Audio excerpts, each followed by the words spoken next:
Well, good morning, everyone. Let's take our Bibles to 2 Corinthians 4:17 for promise number 328.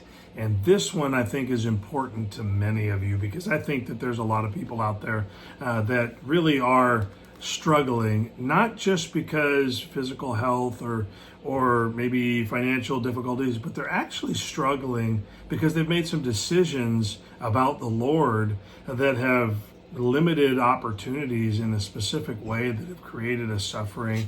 I think the suffering of this world is pretty intense anyway. But you know what? The Bible tells us that the glory that awaits us is far better than our present troubles. And that phrase troubles doesn't necessarily only mean persecutions. It could actually mean troubles. It could mean the difficulties of being a human on a sin-broken earth. And so I think we all wonder, especially when life is hard or when hurts and losses are really at their deepest, if the Christian life is worth it or if God is really in charge. I think that's a big question mark that people have today. They might say, well, if God was really loving, then this. If God was really good, then why? If he's really in control, why hasn't he just stamped it all out? Well, the truth is that he is waiting for all to come to repentance, but sin is running its course. It's destructive. It's a disease. It's in everything. You know, I know that we really struggle sometimes with a little bit of doubt. I think John the Baptist was noted as having a moment of doubt when he was wondering whether Jesus was the Messiah when he was in prison. And really, I think that he understood it from this perspective. He was in prison, and the only way he was probably going to get out was death. And so he wanted to make sure.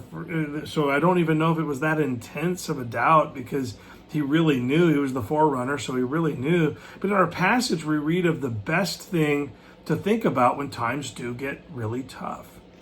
Our toughing it out or staying the course is proof that we believe that something better is going to happen. Paul says that enduring what will eventually be proven as light and relatively short affliction really is doing something we will get to enjoy later. In fact, listen to the verse here. It says, for our light affliction, which is but for a moment, worketh for us a far more exceeding and eternal weight in glory. He's saying, listen, it's what's happening now is not going to register as even a blip on eternity. And so, listen, this is important. So he says that our suffering today, even if it's long, is shorter or less impactful than the glory and the length of glory that we're going to receive in eternity. And let me just say it this way. Later is longer. Later is longer. So this earthly existence isn't eternal, so it's short. And then we only live so long on each life is only so long in all of human history. We just are a blip there. But imagine that blip not even being registered in eternity.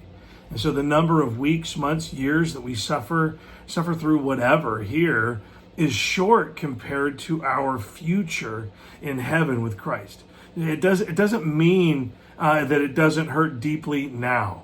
And it doesn't mean that our heart doesn't ache now. It means that what we have coming to us is infinitely good, infinitely better than any temporary relief we might be begging for now. Being faithful through the storms now will seem so small when storms cannot touch us in God's eternal kingdom. That's what's really being said here. Now seems so long right now. Right now seems so long right now. But later is longer. And Paul reveals there is an exceeding and eternal weight of glory coming. So stay faithful. Endure to the end. God is faithful in his promises. And he says what's coming is exceeding and eternal, far exceeding an eternal weight of glory. Have a great day.